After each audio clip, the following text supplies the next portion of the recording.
The Immortal Hulk is back from the grave and he's seeing red, but it's not just because he's angry. What's up, everybody? I'm Stan, and welcome to Detailed Comics, where we go over comics in detail. This is an iRate review, the show where I go over a comic book, its story, its art, give you my impressions, and let you know whether it's something you should go back to the comic book shop for or not. Make sure you subscribe to get more of these every single week. What I want to talk about right now is Avengers number 685, which is bringing us No Surrender Part 11. The Hulk came back last issue, and now he's facing off against Red Hulk. Red Hulk is a dying old man, a general that's formerly from the army, and he's taking on this green monstrosity that's back from the dead and completely out of control. However, he does have the version of the Iron Man armor. So let's dive into the story and see what kind of conflict and fight we're going to get. In Avengers 684, we saw the return of the Immortal Hulk. Bruce Banner's nowhere to be found, and you've just got this green, giant, hulking monstrosity wreaking havoc across the landscape. But when we finished up that last book, we saw Red Hulk ready to face him down. That isn't where we start up, though. We see the Black Order, the champions of the Challenger, using the rotation of the Earth to speed up their arrival at this Avengers remote headquarters. And everybody seems to be tracking down Voyager, looking for that last Pyramoid to see how they can finish out this game. The Grandmaster's pleading with his daughter, trying to have her come back over to his side, but she is not his puppet.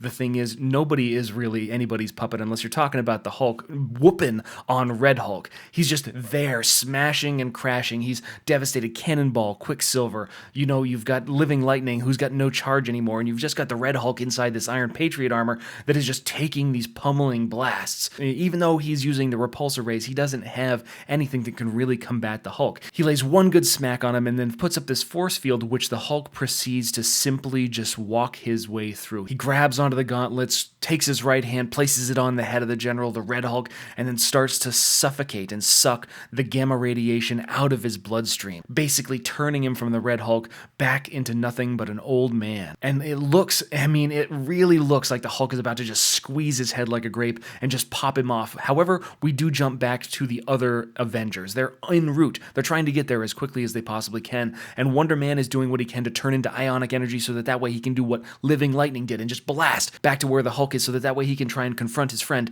and bring them back from the brink. Scarlet Witch, of course, has another idea. She takes a look at Brother Voodoo, implores him so that way she can put him into stasis and then bring the Vision back, and we see the Vision arrive bursting out of the chest of the Hulk in an absolutely incredible scene. And the Vision, of course, his methodical, mechanical nature, his thought process is very different. As soon as he garners the Hulk's full attention, Quicksilver, recovered, goes, grabs everybody that he possibly can, setting everything aside, and then proceeds to have to recover himself using the last bits of energy that he has. He does, however, notice that the blue dots that are circling around everybody are small objects moving faster than the eye can see. So the stasis isn't necessarily what we think it is. It's something that we're probably going to find out more about a little later. Of course, as we go through this team, we still see the conflict between the Vision and the Hulk, phasing in and out of his solid state. We see him kind of taking him on, using his blasters, and the real thing is that Vision always assumes that the Hulk is a mindless beast. Your mindless rampage cannot comprehend the way I shift my density at will. He's relying on the fact that the Hulk has previously not necessarily had the same kind of intelligence as Bruce Banner. Of course, as he phases back into solidarity, the Hulk just smashes him across the room.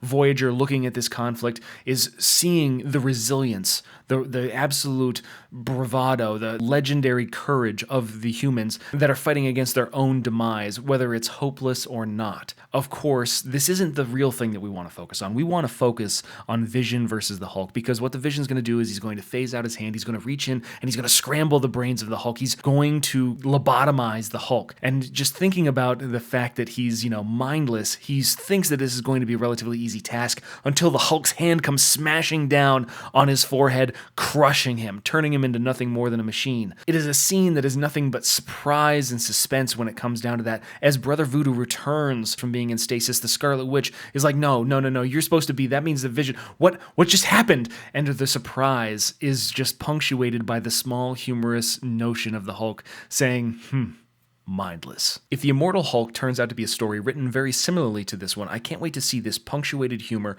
where you've got this kind of fearful Bruce Banner, this hyper-intelligent being, and then the Hulk siphoning off some of that intelligence and also having an understanding of the world in a very different manner. I can't wait to see a different version of the Hulk, which we're most likely going to get in Immortal Hulk. But as we continue on with the story, we see the Black Order arrive. You've got Black Swan, you've got Proxima Midnight, you've got Cannonball finally recuperating, you've got this conflict with the Living Lightning. All these things are happening, but it's just just really distraction. You're trying to take out these people, keeping them from advancing on Voyager, keeping them from getting the Pyramoid. But the Hulk is not to be stopped until we see this giant flash of purple energy cascade through all the different pages, smashing into the Hulk, and then leaving just Simon Williams, Wonder Man, hovering in the air right in front of Bruce Banner, Hulk's face, ready to throw down in the next issue. And we're going to pick that up in Avengers 686. So there's still a few different parts. There were part 11. We've still got 4 more parts to go in this series. And while No Surrender didn't necessarily start off in a relatively good place for me, I didn't really find it super interesting. With the introduction of the Hulk and the escalation of the various pieces of this game, it seems like it's going to be really interesting. Plus, there's a lot of different bit characters that are getting a lot more play in this respect, which I really appreciate. The art has been consistent. I really like the style. I really like how everything's represented. And when you're talking about that visceral smash and crash, Hulk bash kind of stuff, I'm really excited for where the art style goes. It's not going to necessarily be mirrored in the Immortal Hulk, but it's going to give you a good impression of what kind of story we're going to be telling, because Al Ewing, who's writing this or co-writing this with Mark Waid and Jim Zub, is writing that Immortal Hulk series. Overall, I would say that 685 is something that you should probably be reading. It's not necessarily a mandated book. However, if you are a fan of the Hulk, it is really entertaining Hulk fodder. I want to know what you guys think, though, so hit me up in the comments down below and we can start that conversation. As always, if you like what you see, hit the like button. Don't forget to subscribe to get more news, reviews, and commentary on comic books, comic book movies, comic book TV shows and games, and anything and everything inside the world of comics.